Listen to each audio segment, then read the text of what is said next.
you're up, you'll get down. You're never running from this town. And I think you said you'll never get anything better than this, 'cause you're going round in circles, and everyone knows your trouble, 'cause you read it in a big book. And now you're giving me the look.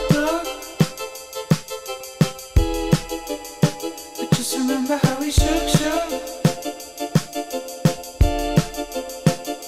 And all the things we took.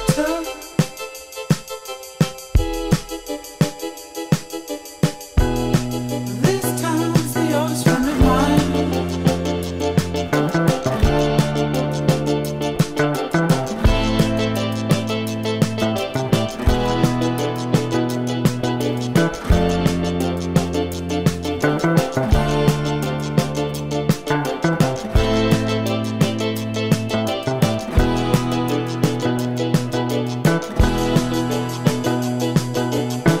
Get up and we get down. We're always running around this town. And to think they said we'd never make anything better than this, 'cause we're always in small circles, and everyone thinks we're trouble. We didn't read it in a big book. And now we're giving you the look. Giving you the look. And just remember how we shook. And all the things we took.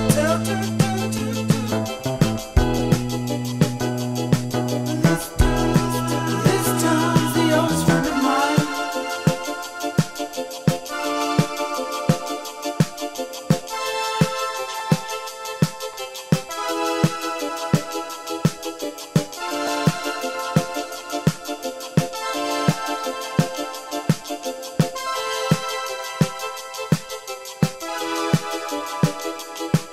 This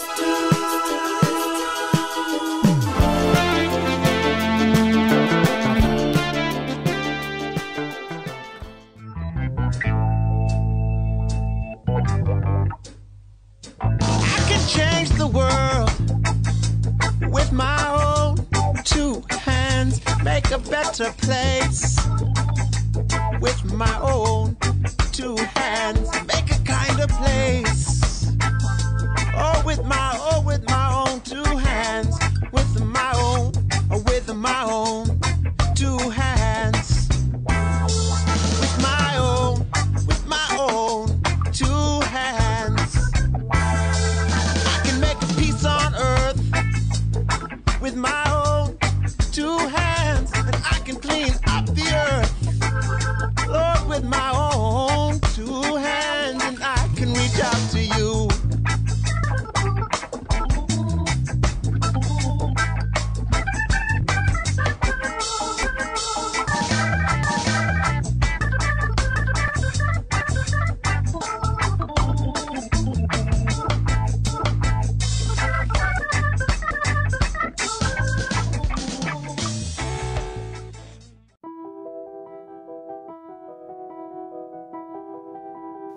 Difficulté à toucher le public.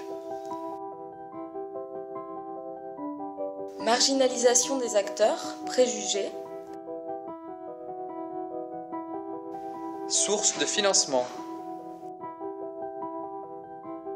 Sentiment d'insécurité face au changement. Contraintes législatives.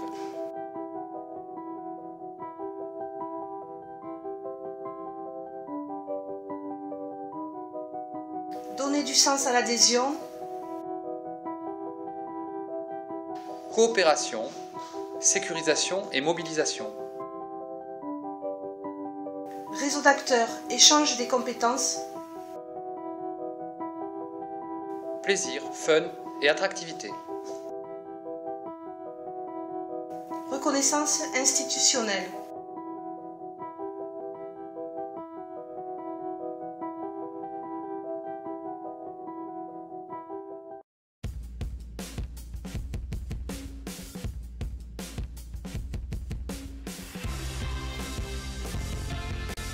Beaucoup de problématiques de notre société pourraient être réglées si on était un peu moins chacun pour soi et un peu plus dans le lien social.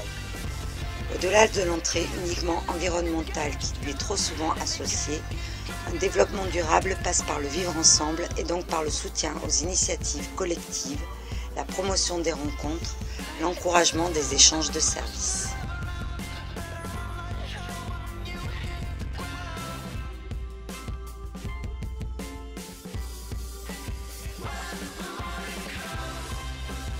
Pour soutenir l'économie locale, il faut s'appuyer sur les producteurs et les artisans locaux.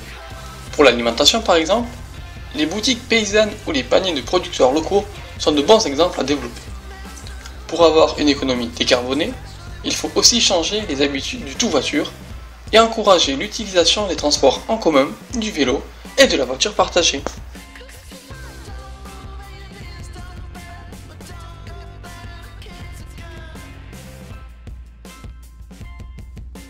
Comme le dit le dicton populaire, mieux vaut prévenir que guérir.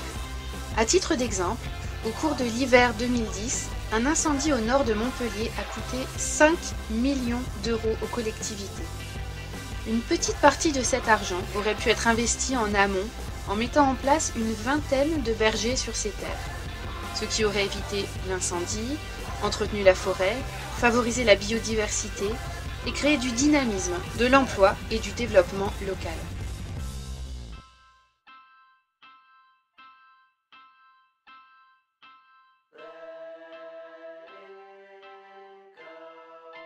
Il faut remettre de l'attractivité, du fun et de la joie dans les outils pédagogiques, en évitant la dimension culpabilisante, en particulier pour les outils utilisés en milieu scolaire, public essentiel pour le changement, même si tous les publics sont concernés. Dans l'Hérault, de nombreuses associations ont conçu des outils pédagogiques adaptés à de multiples situations, souvent très complets et très ludiques.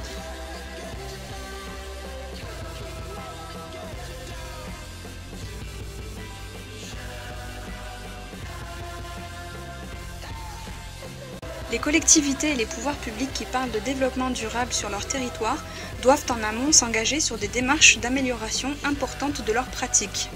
Par exemple, pour la gestion des espaces verts, pour la consommation d'énergie des bâtiments, les éclairages publics, ou encore par des politiques volontaristes concernant les transports en commun.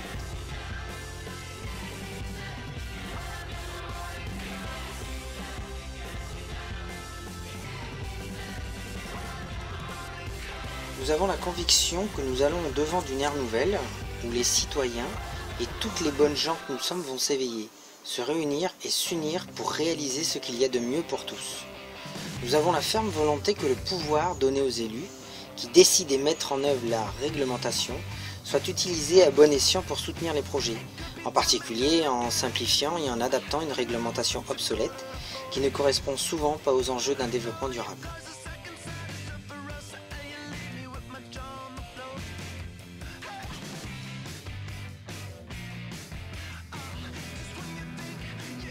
Que ce soit au sein d'une entreprise, d'une collectivité, dans l'éducation ou dans la vie privée, fonctionner en projet a de multiples avantages.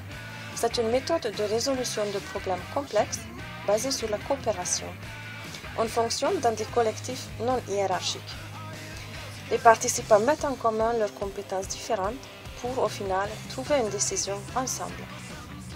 Quelques caractéristiques. C'est une méthode active, une démarche d'investigation. Ça mobilise la créativité. Ça développe l'autonomie et en même temps atténue les inégalités. Ça donne du sens à une démarche, ce qui est très important. Et pour savoir combien les participants apprécient d'œuvrer ensemble, il suffit de nous regarder.